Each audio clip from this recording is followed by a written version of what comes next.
as your game planning balance between running pass?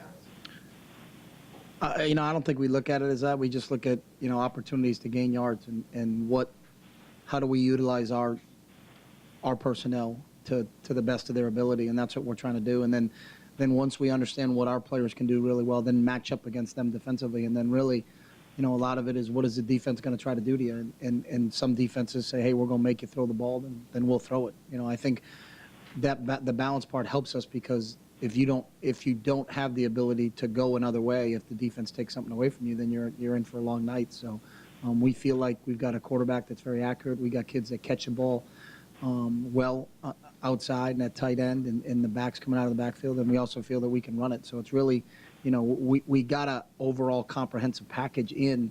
Then it really depends on how the defense is going to try to defend you and what they're going to try to take away. I've been really impressed with our D-line, and I think, with Taylor and Ricky and Wade and Isaac and Dion, we got a bunch of guys in there. We rotate a lot of guys. We've been doing that we're in our fourth year now. We're kind of running what we do defensively system, but it starts no matter where you are in football up front, whether it's the offensive line on the offensive side of the ball or defensive line on the defensive side of the ball, and I think those guys have been playing at a very high level.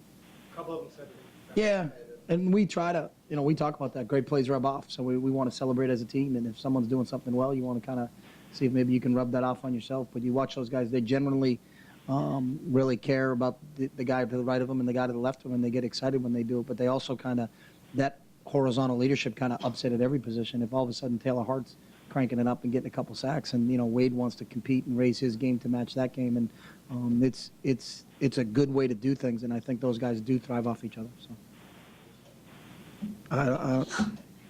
they're a really good team, and we're a really good team. And just like we do with any mobile quarterback, you got to make sure you understand where the rush lanes are and whatnot. And obviously, he's the focal point of that offense. We've got a chance to see him for 2 years now. He got his first start really here against us in Otson a couple years ago when Jake couldn't go. So he can beat you with his feet. He's a really good passer, really good thrower. He's got a good understanding.